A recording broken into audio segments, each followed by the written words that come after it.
Dugaan ijazah palsu Presiden ke-7 RI Joko Widodo kembali digelar di Pengadilan Negeri hari ini.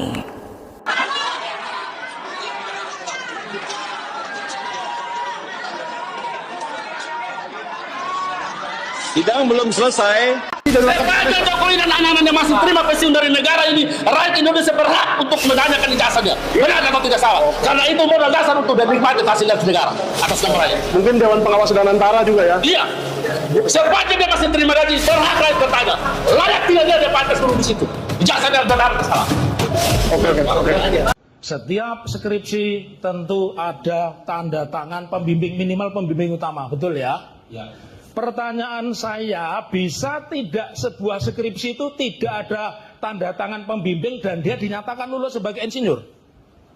Tidak ada pembimbing. Iya, tidak ada pembimbing. Tidak bisa. Tidak bisa.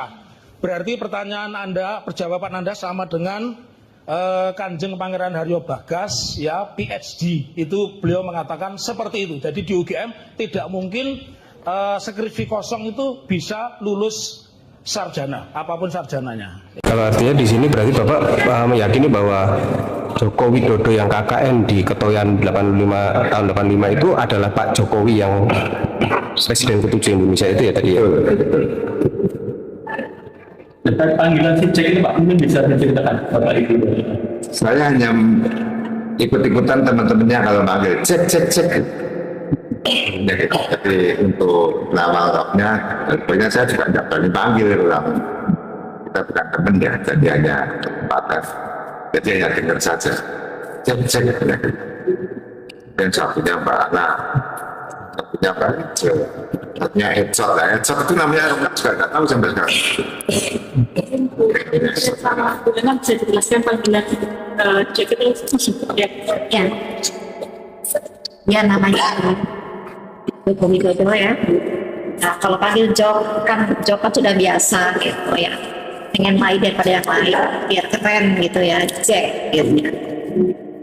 Kami berempat yang memanggil Joko Widodo adalah cek. Benar-benar cek. Bukan yang lain. Dari itu awal dari situ nama ceknya ya, dipanggil di situ ya. Sebelumnya belum pernah. Ya selama pakai kita kan mungkin ada kedekatan ya. Jadi kita untuk Mas Eko itu Mas Ecot gitu. Oh cek kita dengan Pak Jokowi itu cek. Pak Jokowi gimana kalau Pak dipanggil cek itu responnya? Oh positif. Suka berarti. Oh suka. Jadi kalau hari ini diputuskan telah terbukti ijazahnya palsu. Karena apa? Karena apa? Ada yang bersaksi bahwa yang ada di ijazah itu berbeda dengan orang yang dia lihat. Jadi begitu. Dan Pak Rujito juga sudah memberikan keterangan bahwa ijazahnya itu sangat berbeda dengan yang ada dimuat oleh Dian Sandi. Baik rekan-rekan media semua, hari ini ya. Oke, silakan teman-teman dari Kompas, dari iNews, CNN ya. Ya baik, kita nanti dimulai dari abang saya Pak Wirawan Adnan ya, silakan Bang. Ya oke. Bismillahirrahmanirrahim. Assalamualaikum warahmatullahi wabarakatuh. Satu hal kalau tadi ditanyakan biar dikawal ya. Oke, gugatan si LSI yang ke-1 ingin membuktikan apakah ijazah yang dimuat oleh Dian Sandi itu asli atau palsu. Hari ini telah memperoleh jawabannya. Apabila tidak ada saksi lain, itu hari ini telah memperoleh jawabannya bahwa ternyata itu palsu. Karena apa? Karena apa? Satu adalah dibuktikan oleh apa yang dibawa oleh saksi Pak Rujito mengatakan bahwa itu sangat berbeda dengan aslinya. Baik dari segi tekstur. Pak Grosono masuk, Pak Grosono biar disampaikan juga telah disaksikan. Juga telah disaksikan oleh saksi utama saksi utama kita adalah king witness kita hari ini yang mengatakan bahwa apa yang dilihat secara langsung Pak Jokowi dengan apa yang ada di ijazah itu sangat berbeda orangnya. Baik wajahnya, bibirnya, telinganya, hidungnya, giginya semua berbeda. Sehingga bukan orang yang sama. Tujuan kami menggugat adalah supaya membuktikan apakah ini palsu atau asli. Hari ini telah terbukti bahwa berdasarkan kesaksian berdua adalah palsu. Apabila gitu. Dan kemudian jangan lupa polisi juga kita gugat hari ini juga tidak bisa menunjukkan yang disitanya, tidak bisa ditunjukkan. Sebetulnya kan tidak kesulitan apabila tergugat satu Pak yang diwakil tergugat satu Pak Jokowi itu adalah mengatakan masih pinjam, harus masih pinjam ke polisi. Lah polisinya kan ada di sebelahnya Sebagai tergugat 4. sebagai tergugat 4, seharusnya kan mudah untuk diserahkan gitu ya. Jadi menurut kami adalah mengapa polisi kami gugat supaya tergugat satu tidak berkelit bahwa yang dokumennya itu sedang disita oleh polisi. Harus berbeda barang bukti dengan barang titipan. Iya, monggo Pak Urgaja. Semuanya edukasi pada masyarakat. Jadi kalau sudah dinyatakan barang bukti, berarti itu diduga barang hasil kejahatan atau barang yang merupakan diduga dilakukan untuk melakukan kejahatan. Jadi harus ekstra hati-hati bicara tentang bukti dan sebagainya, alat bukti, barang bukti, gitu. Jadi sangat sensitif lah. Selamat datang di channel Pengamat Krusial. Bersama saya kita membedah secara mendalam berbagai isu fundamental yang tengah menjadi pusat perhatian bangsa secara objektif, tajam, dan berdasarkan fakta yang berkembang. Baru-baru ini perhatian publik kembali tersita oleh kelanjutan persidangan terkait dugaan ijazah palsu Presiden ke-7 Republik Indonesia Joko Widodo yang digelar di Pengadilan Negeri. Isu ini bukan sekedar polemik politik biasa, melainkan sebuah persoalan hukum dan etika ketatanegaraan yang amat krusial. Mengapa demikian? Karena kredibilitas seorang pemimpin tertinggi negara dipertaruhkan di sini. Masyarakat memiliki hak konstitusional hukum untuk mendapatkan kejelasan benderang. Dalam dinamika persidangan terbaru, situasi semakin menarik ketika beberapa saksi dan ahli memberikan keterangan di hadapan majelis hakim. Salah satu poin yang menjadi sorotan tajam adalah pembahasan mengenai mekanisme kelulusan akademis, khususnya terkait keabsahan proses penandatangan skripsi. Berdasarkan penandatangan akademis yang dihadirkan secara normatif, di Universitas Gadjah Mada atau UGM, sebuah kelulusan sarjana tidak mungkin dinyatakan sah tanpa adanya proses bimbingan dan tanda tangan resmi dari dosen pembimbing. Di sisi lain, tim hukum penggugat berargumen bahwa terdapat ketidaksesuaian fisik signifikan antara dokumen yang dipersoalkan dengan atribut fisik yang ada.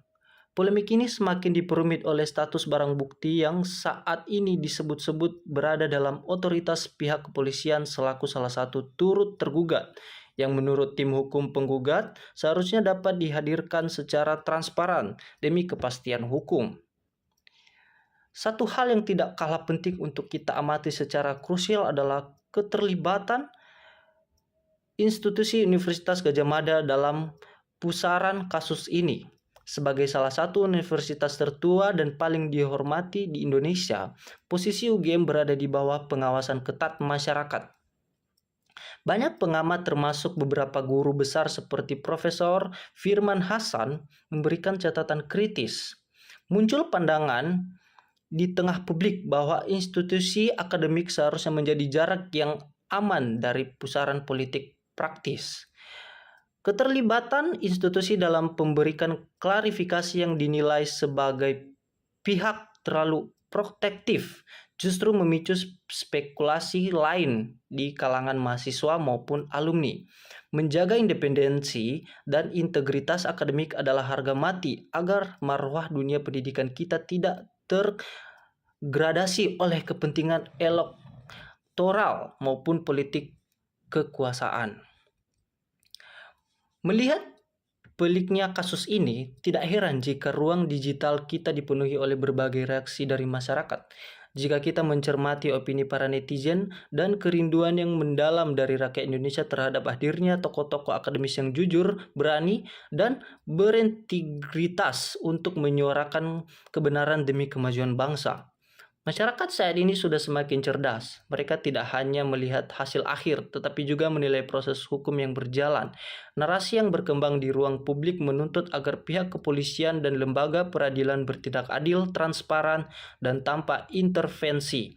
Sebab, bagaimanapun juga, pondasi utama dari sebuah negara hukum yang sehat adalah kejujuran dan kesetaraan di hadapan hukum, atau equality before the law. Kesimpulannya, persidangan ijazah ini bukan lagi sekedar urusan persoalan seorang Joko Widodo, melainkan sebuah ujian besar bagi kredibilitas institusi hukum dan pendidikan di Indonesia. Kita semua berharap kasus ini dapat diselesaikan dengan seadil-adilnya, terang benderang, dan tidak ada hal yang ditutup-tutupi demi keterangan dan persatuan bangsa. Bagaimana pandangan Anda mengenai dinamika persidangan dan keterlibatan pihak akademis dalam kasus ini? Tuliskan analisis dan tanggapan cerdas Anda di kolom komentar. Akan membacakan beberapa komentar yang dari netizen-netizen. Yang pertama itu Sesmior Ganich, namanya Sesmior Ganich. Di sini dia berkata sejak awal di Solo sudah menipu karena dia memang disiapkan untuk merusak Indonesia. Komentar kedua, Suherman JR6812 berkomentar, ayo tuntaskan kasus ijazah palsu. Siapapun yang melanggar hukum harus diadili. Purbowo 4865 berkomentar, udah biar rakyat yang menghakimi Jokowi biar cepat selesai. Komentar dari Dansats Channel, semua ada akhirnya, yang berbuat jahat pasti musnah walaupun tidak secara langsung. Komentar selanjutnya yaitu dari Beben Sundamangsa. Dia berkomentar, kasus ijazah fiktif Jokowi adalah peperangan antara rakyat Indonesia melawan barisan Londo Ireng. Selanjutnya itu Syab Budin Yunus berkomentar, alright, mantap, bongkar habis-habisan biar jelas. Komentar selanjutnya itu Ida Anyuputusuryastuti 3791. Dia berkomentar, saksi palsu bisa diperkarakan dong.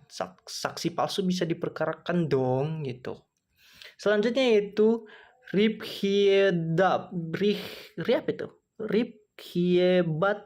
Joeri 3413. Dia berkomentar, ya Allah tolonglah orang-orang yang berjuang demi kebenaran. Komentar selanjutnya yaitu Antik Termul TV 2045, mantap keributan di sidang.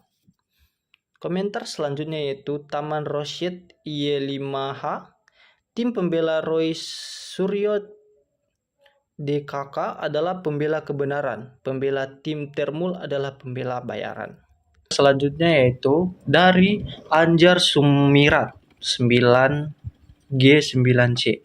Yang paling menanggung dosa itu mereka yang tahu kebohongan tapi pura-pura tidak tahu. Dari Rossi 2006 W4S. Semoga Allah menunjukkan kebenarannya. Dari Bang Ager 6854, bermanuverlah kalian bertolong-menolong dalam kebohongan.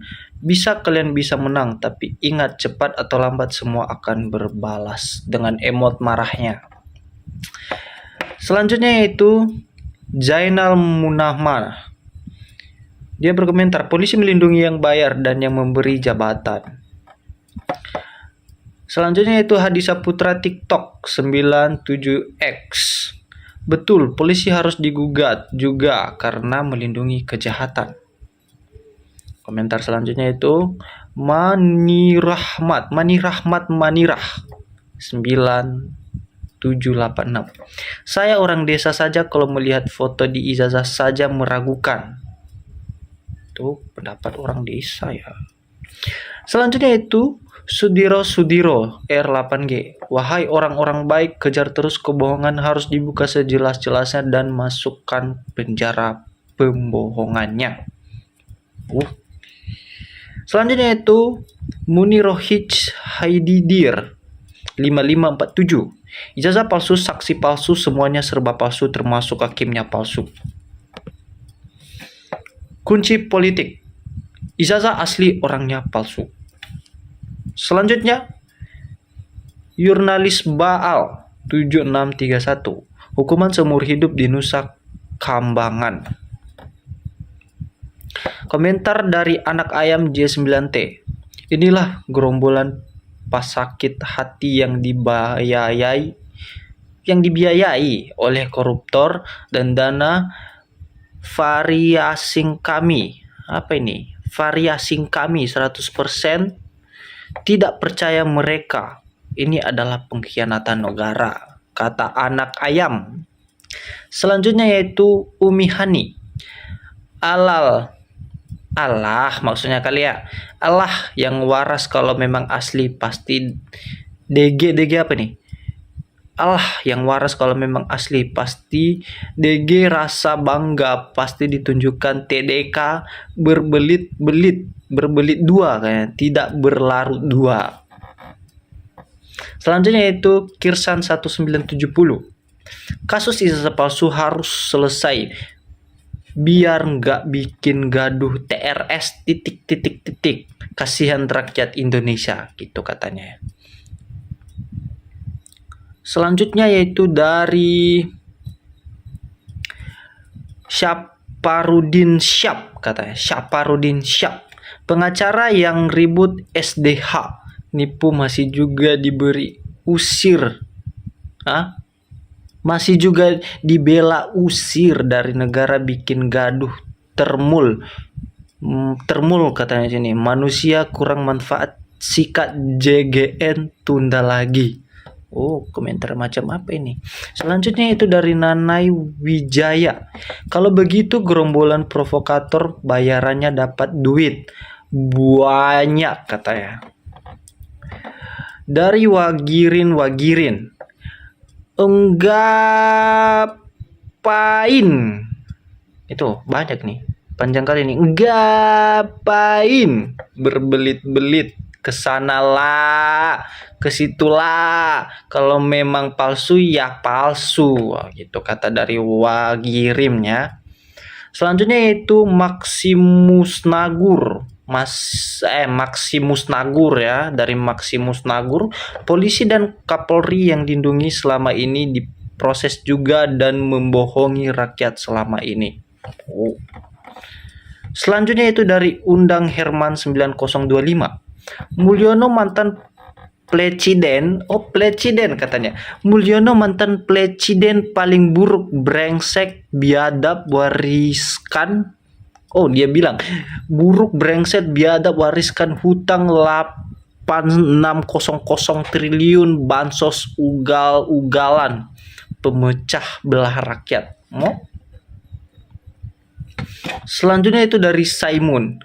Ya awilo, sadarkan orang Indonesia ini, ya Allah, ya Rob. Itu kali ya maksudnya, ya Allah ya. Sorry aku salah baca guys.